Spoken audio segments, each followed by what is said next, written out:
예, 저는 서울대학교 경제학과에서 경제학을 공부하고요. 그 다음에 이제 같은 학과 대학원에서 이제 석사로 그 독일의 농업 정책에 대해서 석사 논문을 쓰고 그게 인연이 돼서 이제 독일로 유학을 갔습니다. 그래서 거기서 이제 괴팅겐 대학이라는 곳에서 농업 경제학으로 박사를 받고 그리고 돌아와서 이제 요새는 한국조세재정연구원이라고 하는데 당시에는 한국 그냥 조세연구원이라고 했는데 주로 조세정책과 관련된 연구하는 곳에서 한 4, 5년 일을 하다가 제가 이제 이 학교로 옮겨온 지는 딱 20년 됐습니다. 예, 우선 첫 번째로 뉴노멀 시대라고 하잖아요. 그래서 농촌에 그게 어떤 기회가 될 수 있다고 생각하시는지. 네. 그러니까 그 뉴노멀 하면은 이제 옛날에는 노멀 정상이 아니었던 게 이제 노멀이 됐다 이제 그런 뜻이니까 그러면 뭐가 뉴노멀이냐 이제 그런 질문을 하게 되는데요. 그 중에서 제일 중요한 건 제 생각에는 저성장인 것 같아요. 그러니까 성장이라고 하는 게 우리 대한민국은 전 세계에서 거의 유례 없이 가장 빠른 경제 성장을 한 나라인데 이제 그 60년대부터 시작해서 뭐 적어도 2000년대 초반까지는 이렇게 아주 고속 성장을 했고 눈부신 이제 발전이 있었는데 이제 그렇지만 이제 우리나라도 이제 이미 소득 수준이 굉장히 이제 올라왔고 그러니까 이미 이제 키가 많이 큰 거죠. 키가 많이 커서 더 이상 키가 큰다는 건 오히려 좀 이상한 측면이 있고 게다가 이제 전 세계적으로도 뭐 몇 번의 이렇게 성장에 큰 충격을 주는 일들이 있었는데 그래서 이제 마지막 이제 그 불꽃이 아마 90년대부터 시작됐던 새로운 인터넷의 기술 뭐 그다음에 뭐 빅테크의 출현 그런 게 아니었을까 싶은데 이제 그런 것이 성장에 이렇게 힘을 주던 거가 그 힘을 이제 다해 가는 것 아닌가 이제 그런 생각을 합니다. 그래서 적어도 소득이 이제 이미 우리나라만큼 올라와 있는 나라들은 옛날만큼 고도 성장하기는 굉장히 어렵다. 이제 그게 아마 뉴노멀 중에서 제일 중요한 포인트인 것 같고요. 이제 그러면 그 뉴노멀이 우리 농업이나 농촌에 어떤 의미를 주느냐를 생각해 보면 한쪽에는 기회도 있고 한쪽에는 위기도 있는 것 같습니다. 그러니까 기회라고 하는 거는 사람들이 이제 더 이상 뭐 배고픔을 벗어나자 그런 식으로 농업을 바라보는 게 아니고 농촌을 바라보는 게 아니고 뭔가 내가 이 세상을 살아가면서 좀 의미 있고 가치 있고 행복한 거를 뭔가 내가 누리고 싶다. 이제 그런 욕구나 수요가 커지는 거라고 생각을 하고요. 이제 그런 측면에서 보면 옛날에는 그냥 돈을 많이 벌고 도시에서 뭔가 좀 흔히 말한 뭐 좀 이렇게 휘황찬란한 이제 그런 걸 누리는 게 의미 있다고 생각했다면 이제는 이제 그런 거에 대해서 사람들이 좀 이렇게 약간 이제 배가 찼고 뭔가 좀 다른 거를 사람들이 누리고 싶어 하는 게 좀 더 많아진다고 생각이 돼요. 그래서 그런 면에서는 그게 분명히 농촌에 기회를 주는 측면이 있고요. 반면에 위기는 우리나라가 너무 성장을 빨리 하다 보니까 이게 도농 간의 격차가 너무 이렇게 짧은 시간 동안 확 벌어지면서 사람들이 농촌이라고 하는 것은 뭔가 농업이라고 하는 것은 뭔가 낙후되고 구세대적이고 뭐 이런 곳이 아닌가 하는 생각들을 많이 하고 또 이제 언론에서도 분명히 이제 일말의 진실은 있습니다만은 농촌이라고 하는 게 막 고령화되고 인구가 다 빠져나가고 하는 그러니까 가봐야 뭔가 기회가 없는 곳 아닌가 하는 생각들을 또 사람들이 하게 되는 이제 그거는 이제 위기의 측면인 것 같습니다. 그래서 한쪽에는 이제 기회가 분명히 있는데 다른 한쪽 면에서는 우리가 너무 성장을 빨리 해온 사회이기 때문에 농업 농촌에 대해서 사람들이 이쪽은 전망 없는 쪽 아니야? 이런 생각들도 많이 갖게 된다는 거 이제 그거는 또 위기의 측면인 것 같습니다. 앞서도 말씀해 주셨는데 사실은 그 저희 회사가 있는 예산이나 뭐 홍성 쪽도 도농복합 농촌의 어떤 그 바운더리가 제일 큰 곳이거든요. 그러다 보니까 걱정하는 게 뭐 고령화라든가 뭐 지방 소멸이라든가 그런 것들이 있는데 그 교수님 생각에 이런 것들에 있어서 이런 거에 대비하기 위해서 좀 숙제 요거 먼저 좀 풀었으면 좋겠다 그런 게 있다면. 그러니까 지금 제가 처음에 그 뭐 유학을 갔다든지 그리고 돌아와서도 2000년대만 하더라도 이제 선진국에서 인구가 그 도시 지역에 이제 인구가 정체하거나 감소하고 오히려 사람들이 이 도시 외곽 내지는 농촌으로 이제 인구가 이렇게 늘어나는 그런 추세가 있다는 얘기를 제가 그 당시에 보고 야, 우리나라에서도 이런 일이 있을까 이제 그런 생각을 했었거든요. 근데 최근에 보면 이제 분명히 이제 그런 게 확연한 추세로 나타나고 있는 것 같고요. 이제 그래서 이제 그게 분명히 이제 기회의 측면이 있는데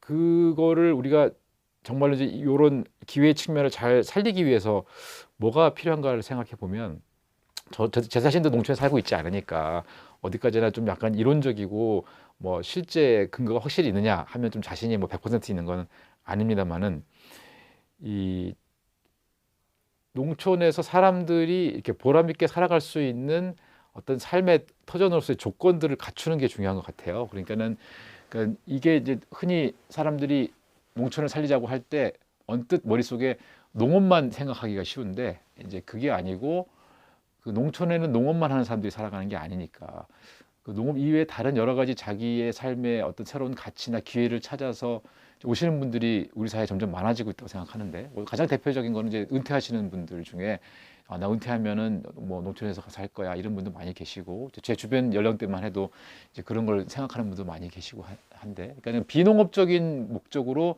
농촌을 이제 가시는 분들이 계시고 또 젊은 사람들 중에서도 뭐 다수는 아니지만 어떤 삶의 새로운 걸 길을 뚫어보기 위해서 농촌에서 기회를 생각하는 젊은이들 많아지고 있는데 이제 그런 분들이 가서 이렇게 자리를 잡고 살아갈 수 있는 기본적인 삶의 아주 기본적인 조건들이 갖춰주는 게 저는 중요하다고 생각을 합니다. 그래서 이제 그러니까 이 농촌에 갔을 때 그 학생들한테 뭐가 불편할 것 같으냐 이렇게 물어보면 학생들이 이제 주로 얘기하는 게 무슨 이렇게 생활에 필요한 물건을 이렇게 사는 뭐 유통이라든지 그리고 조금 더 상상력을 발휘해봐라 이제 학생들한테 그렇게 얘기하면 뭐 교육이라든지 그리고 학생들한테 끝까지 얘기가 안 나오는 게 학생들 젊으니까 뭐 의료에 관한 얘기는 나오지가 않는데 이제 그런 삶의 어떤 아주 기본적인 조건들을 이제 갖춰가는 거가 굉장히 중요한 것 같아요. 그래서 농업에만 포커스를 둘 게 아니라 와서 사람들이 와서 살고 싶고 살아갈 수 있는 곳이 되도록 조건을 갖추는 거 이제 그게 첫 번째로 생각해야 될 과제가 아닌가 그런 생각을 합니다. 충남도도 그렇고 뭐 일종의 어떤 스마트 농정, 뭐 이렇게 네. 스마트팜, 뭐 임대단지라든가 네네. 하고 있는데 그 생각에 지금 그런 쪽에 지금 농장 정책이 아무래도 인구가 줄어서도 그렇지만 그런 쪽으로 많이 변해가고 있는데 네. 지금의 어떤 어디 정도까지 진행됐고 현 주소를 좀 생각해 주신다. 네. 그러니까 저는 스마트 농업에 대해서 농업, 농정, 기술 뭐 이런 걸 잘 모르는 사람이라서 예. 제가 그거에 대해서 뭐 이렇게 어떤 딱 부러진 답을 드리기는 어려운데요.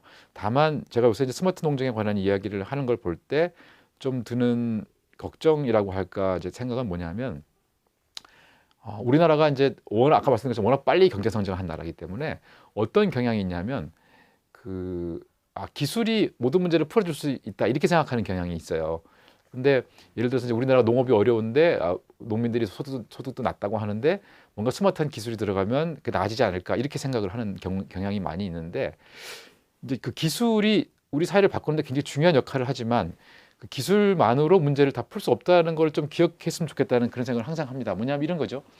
그 스마트한 기술을 이용해서 농사를 짓는다고 하면 이제 그거는 그 두 가지 중에 하나이거나 두 가지 다인데 적은 것을 투입해서 많이 만들어내거나 아니면 똑같은 걸 만들어내는데 조금 더 적은 투입으로 뭔가를 만들어낼 수 있다 이걸 텐데 이 똑같은 걸 노력이나 똑같은 뭐 재료나 뭐 이런 걸 들여서 더 많이 만들어낸다고 하는 것은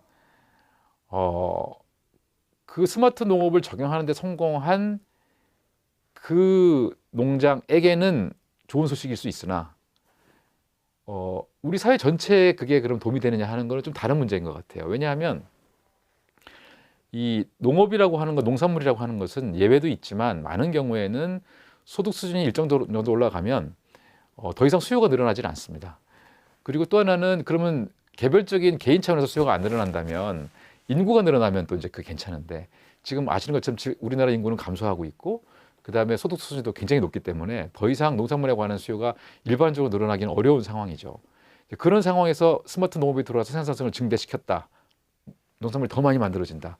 라고 하는 것은 수요가 한정된 상태에서 공급이 많아지면 그거는 가격이 떨어지는 걸로 이어진다는 걸 경제학 원론을 배우면 다 알고 있는데 이제 그러면 개별적으로 그런 걸 한 사람이 별로 없는 상태에서 몇 농가가 거기 성공하면 그 농가들은 굉장히 행복하고 돈을 많이 벌겠죠. 하지만 그 기술이 전반적으로 다 보급이 되면 결국 이제 그거를 바라보고 우리가 가는 건데 그렇게 했을 경우에 그게 그러면 이 농업 소득 문제를 해결해주고 그다음에 농민들의 경제적인 수준 다 끌어올 수 있느냐? 저는 그게 굉장히 좀 그럴까 하는 의심이 있어요. 의문이 있습니다. 그리고 오히려 스마트 농업을 한다고 하면 저희들이 기회라고 생각할 수 있는 건 저는 오히려 그런 게 아닌가 생각합니다. 뭐냐면 이 스마트 농업이라고 하는 거를 하면 이 똑같은 생산을 하면서 우리가 자연 자원이나 아니면 우리가 인공으로 만들어낸 여러 가지 뭐 비료라든지 이런 투입을 적게 할 수 있다. 라고 하는 측면을 더 우리가 깊이 생각해야 될 거라고 생각을 합니다. 그래서 그 스마트 농업이라고 하는 걸 특히 우리나라는 다른 것도 비슷하지만 뭔가 새로운 기술이나 이런 걸 보급하는 거를 민간이 자기가 자발적으로 관심이 있거나 해서 찾아가기보다는 이런 좋은 게 있으니까 이걸 우리나라 한번 보급해보자 하는 식으로 정부가 예산과 여러 가지를 가지고 그걸 드라이브를 겨는 경우가 많거든요.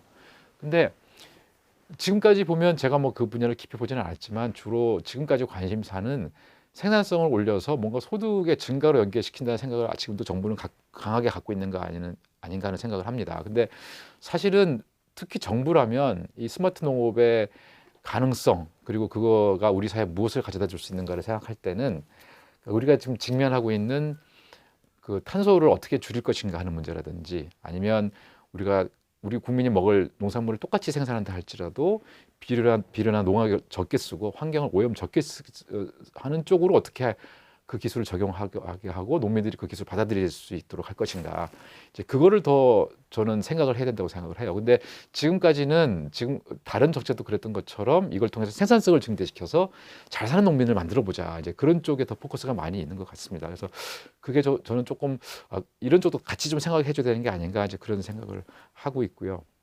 그리고 또 하나는 이 스마트 농업이라고 하는 건 주로 노동력을 줄여주는 측면이 굉장히 강한데, 그러니까 똑같은 농산물을 생산할 때 훨씬 더 스마트한 제어나 이런 걸 통해서 아까 말씀드린 투입재를 줄이는 것도 있지만 노동력을 줄인다고 하는 거가 되게 중요한 측면인데, 우리나라에서 농사를 짓고 사시는 분들은 물론 굉장히 선진적인 분도 많이 계시지만 많은 경우에는 말하자면 자기 생계를 위해서 상당히 높으신 분들이 생계를 위해서 굉장히 여러 가지 많은 복합적인 농사를 지으신 분들이 많은데 이제 그런 분들께는 이런 기술이라고 하는 것은 큰 의미가 없을 수도 있다고 생각을 하거든요. 그래서 그런 분들에게 정말 그분들의 삶의 질을 높여주고 이제 그분들이 행복하게 살 수 있도록 스마트 기술을 적용하는 건 어떤 걸까?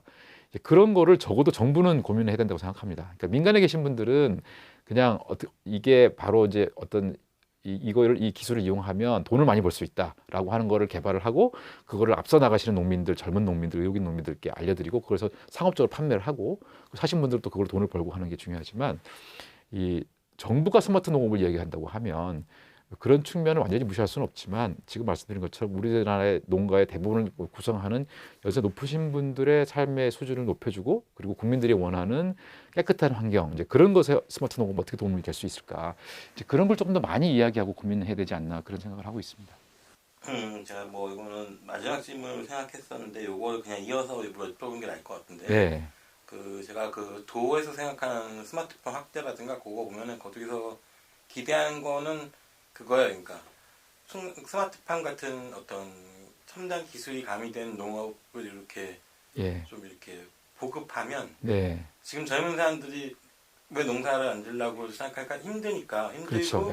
돈이 안 되니까 그런다. 근데 스마트 농업을 하면 힘이 덜 들고 돈을 더 벌 수 있으니까 그거를 그러면은 젊은 사람들이 농사를 지러 훨씬 더 많이 올 테고 그러면 자연히 농촌 지역 인구 그거 늘어날 수 있을 것이다. 해결될 것이다. 이제 그게 어떤 도의 청사진 같은 그런 거에 대해서 어떻게 생각하세요? 그 자체는 저는 뭐 그 자체로는 일리가 있다고 생각을 합니다. 그러니까 특히 이제 젊은 사람들이 유입을 하려고 할 때 그분들은 이제 기계에도 익숙하시고 뭐 IT에도 익숙하시고 이제 그런 젊은 분들이 말하자면 옛날 스타일에 아주 그냥 뼈가 말하자면 이렇게 막 녹아내리는 듯한 힘든 노동 뭐 이제 그런 걸 우리가 하라고 기대할 수가 없는 거고 그래서 이제 그런 분들께 이제 그런 걸 할 수 있도록 해드리고 또 그런 분들은 그렇게 해서 노동력이 절약이 되면 투입된 노동력이 절약된다면 그걸 위해서 다른 활동을 하시고 또 추가적인 소득도 더 얻을 수 있으니까 그런 면에서는 이제 젊은 분들이 농촌에 유입되도록 하는 데는 분명히 저는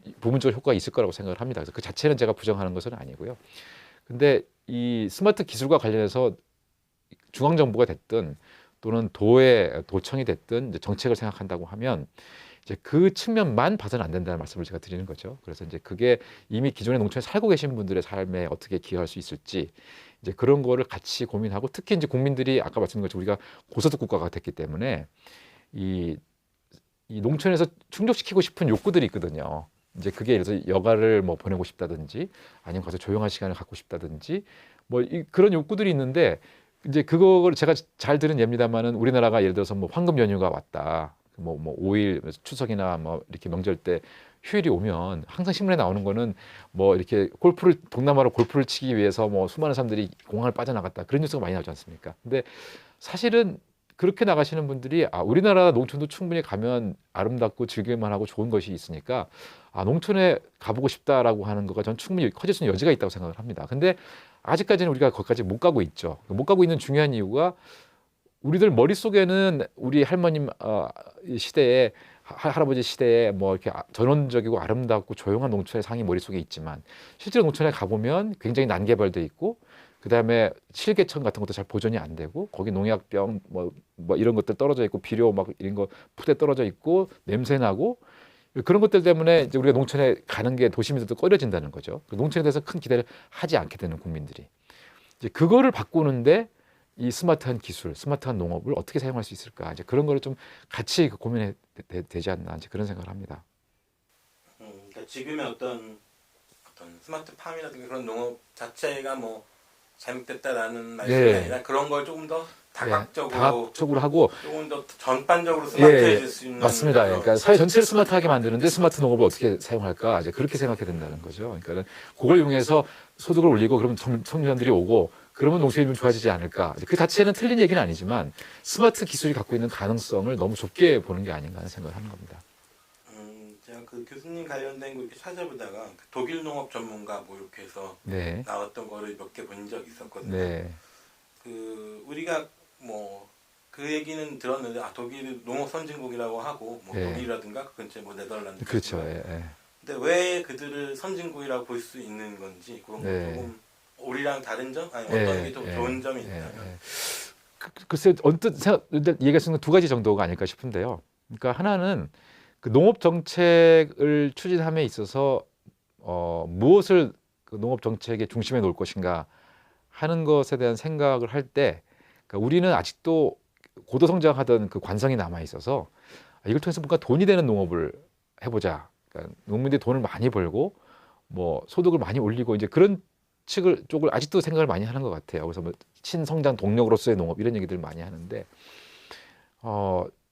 근데 아까 말씀드린 것처럼 소득 수준이 굉장히 높은 수준에 가 있고 이미 국민들에게 일부 분명히 아직도 영향이 결핍된 그런 사회 취약계층들이 분명히 있지만 일반적으로는 사람들이 이제 너무 배가 불러서 문제인 그런 상황이 된 상태에서는 농업이 성장을 견인한다는 생각은 저는 잘못된 생각이라고 생각을 하고요. 반면에 농업은 다른 어떤 산업보다도 환경과 많이 이렇게 겹치는 산업 활동이기 때문에, 그러니까 여러 가지 인간이 하는 산업 활동 중에서 농업만큼 환경과 접촉면이 많은 산업이 없죠. 근데 그렇다면 사람들이 살아가는 데 있어서 기본적인 터전이 환경과 자연에 가장 영향을 많이 주는 산업이 농업인데, 그러면 그 농업이 말하자면 우리 국토와 환경을 잘 보존할 수 있도록 농업이 이루어지는 것은 어떻게 해야 될까? 이제 그 고민이 항상 앞에 있다는 거죠. 그래서 그러니까 이건 독일에만 국한된 얘기는 아니고 사실은 이제 유럽의 많은 나라들이 이제 그런 생각들을 중요하게 보는데, 그래서 이제 그런 것을 가장 중심에 놓고 이 농업 정책을 생각한다고 하는 게 저는 그 본받을 만한 점이라고 생각합니다. 물론 그 사람들이 그걸 목표로 제시했다고 해서 항상 실천도 잘하느냐 그건 별개의 문제지만 적어도 무엇을 중요한 농업의 목적으로 생각하느냐에 있어서 우리는 아직도 성장과 소득과 이런 거를 굉장히 중심에 놓는 경향이 있고, 반면 이제 독일이나 다른 유럽의 국가들은 지금 말씀드린 환경, 그다음에 자원의 보존 이런 것들을 훨씬 중요하게 생각한다. 그러면서 이제 선진적인 측면이 있다 이렇게 보는 것이고요. 또 하나 산업으로 들어가면 특히 독일과 독일어를 쓰는 나라들, 그러니까 뭐 스위스나 오스트리아가 거기 포함됩니다만은 그런 나라들의 특징이 뭐냐면 농업뿐만 아니라 일반적인 여러 산업에 있어서 그러니까 직업 교육이 대단히 발전돼 있다고 하는 겁니다. 그러니까 우리나라의 경우에는 지금 뭐 대학 진학률이 전 세계에서 가장 높은 나라이고 그렇지만 또 대학에 가서는 저도 이제 대학에 있어 학생들을 가르치지만 학생들이 그냥 대학을 졸업한다고 하는 건 필요한 것 같으니까 오긴 왔는데 내 졸업 대학 이후의 삶을 살려고 하면 대학에서 배우는 건 별로 도움이 안 되는 것 같고 자격증을 따야 될 것 같고 토익 성적을 만들어야 될 것 같고 그렇게 해서 이제 거기 신경들을 훨씬 더 많이 쓰는 거죠. 그러니까 말하자면 교육과 그다음에 내가 학교를 졸업한 다음에 직업 세계에서 삶이라고 하는 게 서로 잘 연결이 잘 안 돼 있는 거죠. 근데 반면에 그 독일 같은 경우 또 독일어를 쓰는 나라들의 특징은 그 나라도 요새 최근에 이제 대학 진학률을 높이려고 노력은 많이 합니다만은 첫 번째는 대학을 나오지 않더라도 아주 충실한 직업 교육을 받아서 그러니까 특히 현장과 이론을 결합시킨 이제 그걸 흔히 듀얼 시스템이라고 하는데 그 듀얼 시스템을 통해서 현장하고 이론을 결합한 교육을 내가 이렇게 받아서 이제 그 교육을 마치는 시점이 보통 우리로 따지면 그 학생들이 이제 고등학교 2학년까지 보통 의무 교육을 마친 다음에 그런 직업 교육을 한 3년 정도 받아서 여러 직업으로 진출하게 되는데 그 교육의 그런 현장과 연계된 교육이라고 하는 게 농업 분야에도 잘 이렇게 자리 잡고 있다는 것이죠. 그래서 이제 그 농업이라고 하는 거는 옛날에 저희 세대만 하더라도 뭐 도시에서 이것도 안 풀리면 가서 농사나 지을까 이런 말들을 했었는데 이제 그 사회에서는 이 농업이라고 하는 것도 다른 전문적인 기능과 기술이 필요한 것과 똑같이 뭔가 이렇게 제대로 교육을 받아야지 할 수 있는 직업으로서 사람들이 생각을 하고 있고 그래서 말하자면 전국적으로 이렇게 교육의 경우에는 독일은 주정부의 권한이긴 하지만 전국적으로 비교적 통일된 커리큘럼에 기초해서 그다음에 이론과 농장 실습을 결합을 해서 이 실제로 농사를 지을 수 있는 훈련을 이제 시키고 그리고 이제 아까 말씀드린 것처럼 오늘날의 농업이라고 하는 거는 사실은 환경과 굉장히 밀접하기 때문에 환경과 관련된 여러 가지 복잡한 정책들이 있고 그럼 그 정책을 정부에서 무엇을 원하는지를 내가 이해해서 이제 그것을 현장에서 실천할 수 있는 게 중요한데 이제 그런 것들에 대한 교육들을 비교적 충실하게 하고 있다는 것이죠. 그러니까 공업 분야에서는 이제 독일 같은 경우에는 이제 제조업 분야나 서비스 분야에서는 보통 이런 아까 말씀드린 듀얼 시스템 교육을 한 3일 정도를 직장에 출근해서 견습을 하고 이틀 정도를 이 학교에서 이제 이론을 배우고 이런 식으로 이제 결합을 하는데 그건 이제 제조업이나 서비스업은 이제 그런 식으로 보통 교육을 시키지만 농업의 경우에는 농업은 이제 이 계절성이 있으니까 보통 제가 가서 보니까 이렇게 어떤 시즌 농한기 시즌에 이렇게 집체 교육을 많이 시키더라고요. 지금도 그래서 이제 이 농한기에 젊은 사람들이 모여서 농업학교에 모여서 이론적인 걸 공부를 하고 그리고 이제 일반 농장에서 할 수 없는 이제 실험 같은 것도 해보고 하면서 그래 농업이 그야말로 전문적인 농업으로 직업으로서 할 수 있는 그런 이제 훈련들을 받고 있는 게 굉장히 좀 부러웠었습니다. 그래서 우리나라는 사실 뭐 대학에서 농과대학을 나와도 그 사실 농업으로 진출하는 학생들이 굉장히 적은 그런 현실이고요. 그래서 그 현장과 그 이론을 겸비한 젊은 사람들에게 좋은 교육을 제공해야 할 수 있다고 하는 게 제가 보기엔 굉장히 좀 부러운 측면인 것 같습니다. 선생님이 그 독일 생활이 어느 정도 되셨어요? 제가 92년에 가서요. 92년에 가서 98년에 학위를 마치고 돌아왔습니다. 그러니까 굉장히 오래돼서 저도 뭐 현실과 지금 좀 떨어진 얘기를 하고 있는 것일 수도 있죠. 물론 제가 그 사이에 자주 출장을 가고 그럼 거기서 사람들 만나고 독일에서 저는 박사만 했습니다. 박사를 석사는 한국에서 했고요. 예. 그 좀 전에 뭐 교육적인 관련성이라든가 그런 것도 말씀해 주셨지만 우리가 사실은 독일은 좀 많이 관심을 갖고 있는 나라 중에 하나였고 선진국이라고 생각하는 네. 곳 중 하나여서 뭐 거기서 어떤 공부하셨던 경험이라든가 아니면 뭐 요즘에 또 자주 가시니까 혹시 우리 사회에서 좀 독일 사회에서 배웠으면 하는 거? 예. 꼭 농업과 뭐 관련 없더라도. 예. 그러니까 농업과 관련 지어서도 중요한 얘기라고 생각하는데요. 예. 이건 근데 독일만 그런 게 아니라 이제 유럽에서 그러니까 이 독일을 포함한 유럽의 많은 나라들은 지금 EU 회원국이고 EU 회원국들은 말하자면 농업 정책의 상당 부분을 유럽 공동체에서 같이 결정하도록 되어 있는데 그래서 이제 그 유럽에서 농업 정책을 정할 때도 그렇고 또 독일 내부에서도 이제 그런 측면이 많이 있는데 제가 그 유학생활 할 때도 그랬고 또 돌아와서도 어떤 주제와 관련해서 연구하기 위해서 독일에 가보면 굉장히 이제 제가 좀 이런 게 우리 사회에 어떻게 만들어질 수 있을까? 저도 답은 없는데 좀 부러운 것은 정책이 만들어지는 과정에서 말하자면 그 정책과의 영향을 받고 그 정책에 관심 있는 사람들이 정책이 만들어지는 초기 단계부터 같이 관여를 해서 그 이야기할 수 있는 대화의 장을 많이 열어둔다는 겁니다. 그러니까는 이제 그 우리나라 같은 경우는 우리나라 농림부가 수많은 정책들을 하고 있는데 그 정책을 만들 때 그 특히 이제 우리나라의 농업 정책과 관련해서 굉장히 중요한 계획이 하나 있는데 그게 이제 농업 농촌 및 식품 산업 뭐 기본 계획이라는 계획이 있어요. 사람들 흔히 줄여서 농발 계획이라고 부르는데 이 계획은 5년에 한 번씩 수립하도록 되어 있습니다. 제가 좀 한 가지 예를 드는 건데 이 계획을 5년마다 만들 때 어떻게 만드느냐 하면 그때마다 5년마다 조금씩 다르긴 한데 많은 경우에는 그냥 그 농촌경제연구원이라고 나주에 있는 우리나라 국책연구기관이죠. 이제 거기 계신 박사님들한테 농림부가 부탁을 해요. 그러면 거기 있는 박사님들이 여러 가지 많은 노력을 하셔서 우리나라 농업의 앞으로 갈 길, 뭐 지금 하는 전 주소, 뭐 문제점 뭐 이런 걸 쭉 정리를 해서 이렇게 앞으로 5개년 동안 농업 정책을 이끌어갔으면 좋겠다 이런 이제 문서를 만듭니다. 그런 문서를 만들면 이제 그거에 기초해서 이제 농림부가 농림부 입장에서 봤을 때 이런 건 우리가 할 수 있을 것 같고 이건 좀 어려울 것 같고 이건 꼭 하고 싶고 뭐 이런 것들 더해서 이제 계획을 만들죠. 그래서 만들어서 그 계획을 발표를 합니다.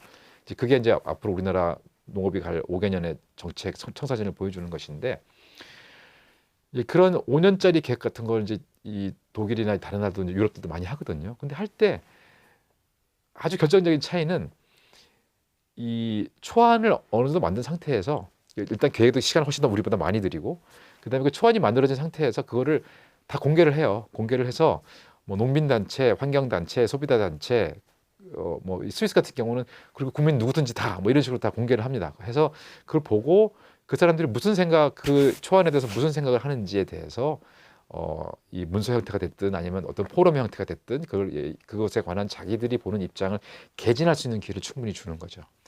그래서 이제 그 의견들이 서로 교환이 되고 나눠지고 그러면 정부가 그것에 대해서 특히 이제 스위스가 최근에 이제 그런 걸 봐서 제가 이제 좀 감명 깊게 봤는데 그러면 이제 나중에 그 계획을 확정해서 정부가 확정해서 발표를 할 때 이렇게 두꺼운 문서가 나오는데 한 200페이지 뭐 되는 문서가 나오면 그 앞에 한 수십 페이지를 어디다 할애하냐면 우리가 초안을 냈는데 초안에 대해서 이런 의견들이 있었다.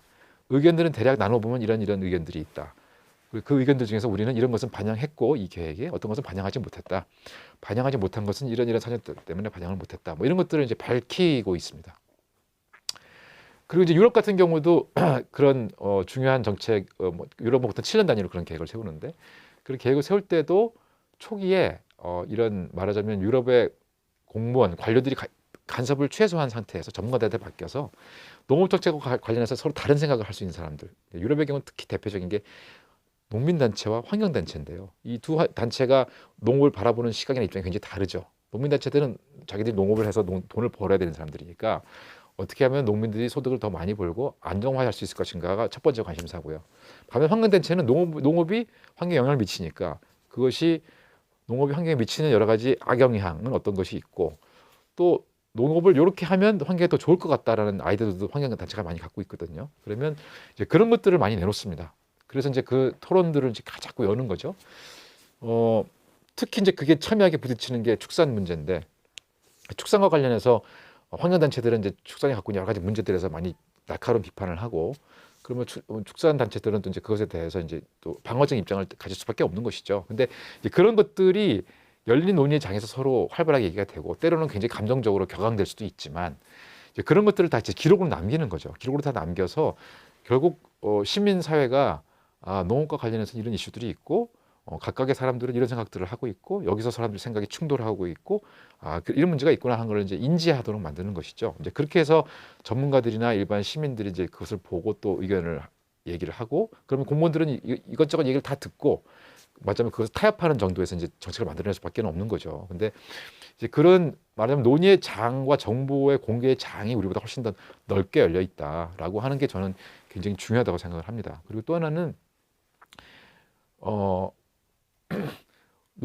농업이라고 하는 분야는 다른 어떤 산업 분야보다 정부의 정책의 영향을 많이 받는 분야인데 예를 들어 우리나라 농업 GDP는 한 30조 원쯤 되는데 농업과 관련된 농림부가 가장 돈을 많이 쓰는 부처인데 한 18조 원쯤 씁니다. 그러면 농림부 예산만 해도 농업 GDP 3분의 2쯤 되는 거죠. 거기다가 농진청 예산도 있고 산림청 예산도 있고 한 것인데 그러니까 이 GDP 대비 이렇게 정부가 돈을 많이 쓰는 산업은 거의 농업이 유일하죠. 아마 유일한 예외는 국방은 뭐 아예 민간이라는 게 없다고 볼 수 있으니까 민간 수량이 없다고 볼 수 있으니까 뭐 국방을 빼놓으면 아마 가장 두드러진 분야가 농업 분야일 겁니다. 근데 이 정책이 굉장히 중요한데 이제 그것 때문에 부작용이 뭐냐 하면 농업과 관련해서 무슨 문제가 생겼을 때 농민들이 자기들이 문제를 느꼈을 때 그리고 새로운 기회가 있다고 느꼈을 때 이제 그걸 다 정부를 일단 바라본다는 거죠.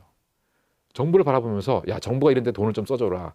정부가 새로운 정책 사업을 만들어서 이런 데 돈을 써주고 해야 되는 거 아니냐라는 얘기를 농민들도 그 얘기를 잘 하시고 정부 공무원들도 스스로 그런 책임의식을 많이 갖고 계세요. 농업은 정부가 책임져야 된다. 특히 돈을 투입해서 예산으로 이런 생각들을 많이 하신다는 거죠. 근데 반면에 그 독일 사회를 제가 뭐 깊이 알지는 못하지만 그 느끼면서 좀 부럽다고 느끼는 거는 어떤 문제가 있을 때 그 문제에 대해서 문제의식을 공유하는 사람들이 자기들끼리 뭔가 얘기를 해보려고 노력한다는 겁니다. 그러니까 협회나 이런 것들이 있어서 이제 그 가장 대표적인 예가 이제 바이오가스인데, 그러니까 신재생 에너지 중에서 이제 그 축분을 모아다가 거기서 이제 메탄을 뽑아내서 이 바이오 된 가스를 만들어서 전기나 열을 이제 얻는 이제 그런 연구를 할 때 제가 이제 독일에 가서 보니까 그런 기술 개발 자체는 이제 국책연구소에서 이제 하죠. 하지만 이제 그 바이오가스라는 기술이 있다는 사실이 이제 알려지면 이 농사를 짓는 분들 중에서 야, 이 바이오가스라는 게 있다고 하는데 이거 가지고 돈 벌 수 있는 길이 뭐가 있지? 하면서 이렇게 자연스럽게 자생적인 모임들이 많이 생겨나더라고요. 그래서 모여서 바이오가스를 가지고 우리가 어떻게 할 수 있을까? 뭐 이렇게 서로 정보도 교환하고 정부 정책 중에서 아쉬운 게 뭔지 스스로 이제 이야기도 하고 이제 그런 움직임들이 우리도 물론 그런 건 없는 건 아닙니다만은 훨씬 더 이제 활발하고 자생적인 모임 이제 그런 것들이 훨씬 많다는 게 좀 부러운 생각이 들었습니다. 근데 왜 우리는 그게 약할까 생각해 보니까 제 생각엔 정부가 너무 친절한 것도 한 가지 원인인 것 같아요. 그러니까 즉 여러 가지 농업과 관련해서 좋은 기술이나 뭐 이슈가 나오면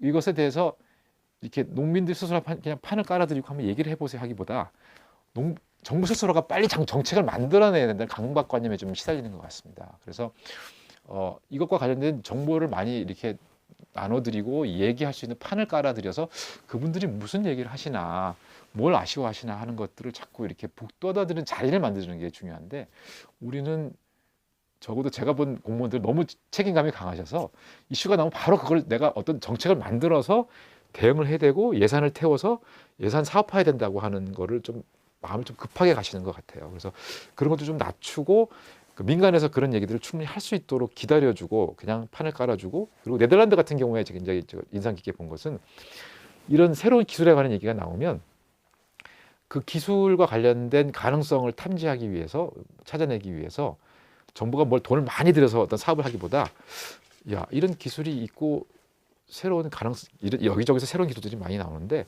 이 기술을 좀 엮어서 뭔가 농업에 도움 되는 거 없을까 이렇게 생각을 하면 아주 작은 예산을 들여서 서로 동떨어진 분야에 계신 분들이 만날 수 있는 기회를 만들어줍니다. 이제 그런 것들을 몇 년 정도 시범 사업을 해보는 거죠. 그래서 실패해도 좋다. 거기에 나오는 엉뚱한 아이디어를 한번 해봤더니 토론을 해보고 몇 번 세미나 해봤더니 이건 아닌 것 같다라는 결론이 나오도 좋다는 거예요. 그래서 이제 그런 이 정부가 이렇게 판을 깔아주지 않았다면 만날 기회가 없었을 다양한 분야에 계신 분들, 다양한 분야의 전문가들, 다양한 기술의 전문가들이 만나서 서로 이렇게 이야기를 나누고 얼굴을 알고 엉뚱한 아이디어를 나눠볼 수 있는 기회를 열어주는 이제 그런 실험들을 많이 하고 있더라고요. 그래서 좀 그런 좀 긴 호흡으로 민간의 역량을 믿으면서 왜냐하면 우리나라도 이제 선진국이 됐고 민간에도 정부가 모르는 기술이나 노하우나 갖고 계신 분들이 많이 계시거든요. 그래서 그런 분들이 뭔가 이렇게 얘기를 끌어갈 수 있는 판을 깔아주는 그리고 조금 더 여유 있는 정부의 그런 자세가 필요한 게 아닌가 그런 생각도 해봅니다. 근데 확실히 저도 예. 행정기관이나 그런 지자체나 관련된 뭐 행사 뭐 그런 것들 많이 다니게 되죠. 네. 저도 느낀 게 확실히 우리는 설명회가 많아요. 그러니까 어떤 네. 정책이나 그런 게 어느 정도 다 만들어지고 펜들이 되고 예. 마지막 단계에서 주민 설명회를 해서 예. 이거 이런 게 있습니다. 이렇게 하시면 된다. 예. 그렇죠. 대신 우리가 어느 정도까지는 도와준다. 네, 맞습니다. 예. 그렇게 하고 그러면 거기에서 의견을 듣긴 하는데 이미 사실은 다 거의 틀이 다 만들어진 거죠. 예. 된 거라 그렇게 예. 큰 부분을 예. 차지하려 차지할 수 없는 예. 부분들이 좀 있더라고요. 예, 맞습니다. 예. 그래서 그게 뭐 우리나라에 보통 독일이면 알려진 게 뭐 그 흔히 말하는 뭐 우리나라에서 4차 산업혁명이라고 표현하는데 그 개념이 그 개념이 참 독일에서 나왔는데 독일은 사실 혁명이라는 단어 잘 쓰지 않고 그냥 산업 4.0 이렇게 쓰는데 사실 정확한 번역은 제조업 4.0일 텐데 그 제조업 4.0이라고 하는 개념도 뭐 이렇게 정부에서 뭐 이렇게 한 게 아니라 정부가 이거 새로운 기술에 대한 뭔가 전략을 민간 전문가들이 만나서 얘기 좀 해보세요라고 만든 틀 속에서 그게 전문가들이 만나서 얘기하다가 나온 개념이거든요. 그러니까는 그렇게 우리나라도 이제 민간 역량이 많이 올라와 있으니까 이제 그렇게 좀 민간을 좀 믿고 판을 열어주고 거기서 많은 얘기들이 오고 가는 걸 정부가 이렇게 좀 기다려보고 그런 이제 말하자면 정부가 입장을 좀 자기 역할을 새롭게 정의하는 게 필요한 시점이 아닌가 그런 생각을 해봅니다. 네.